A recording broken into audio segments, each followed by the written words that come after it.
Hello, good morning అందరికీ. ఇవాళ Sunday కాబట్టి ఎప్పటిలా దోశ కాకుండా పూరి చేసేద్దామని డిసైడ్ అయితే అయిపోయాను. ఇక పూరి చేయడానికి పిండిని అయితే ఇలా కలిపేస్తున్నాను. ఇందులో కొంచెం సాల్ట్ వేసేసి కొద్దిగా వాటర్ వేసుకుంటూ పూరి పిండిని అయితే మెత్తగా కలిపేసి పక్కన పెట్టేశాను.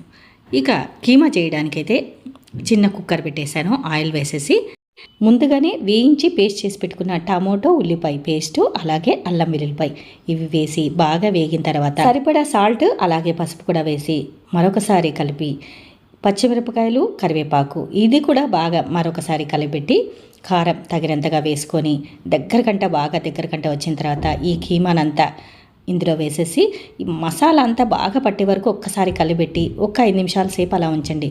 తర్వాత కొద్దిగా వాటర్ పోసేసి కుక్కర్ మూత పెట్టి విజిల్ పెట్టి ఒక 5 లేక 6 విజిల్ పెట్టేసి ఉంచేసి తీసేయండి. ఇప్పుడు బాగా దగ్గర వస్తుంది. ధనియాల పొడి ఒక్కటి వేసేసుకుంటే సరిపోతుంది.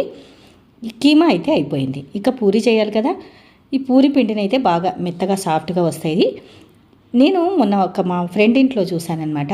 అందుకనే అదే చేస్తామని ఇలా పెద్దగా అయితే పీట నిండుగా ఇలా చేసేసుకున్నాను. తర్వాత ఒక మూత తీసుకొని ఇలాగా రౌండ్ షేప్లో ఇలా చేసుకున్నాను అనమాట.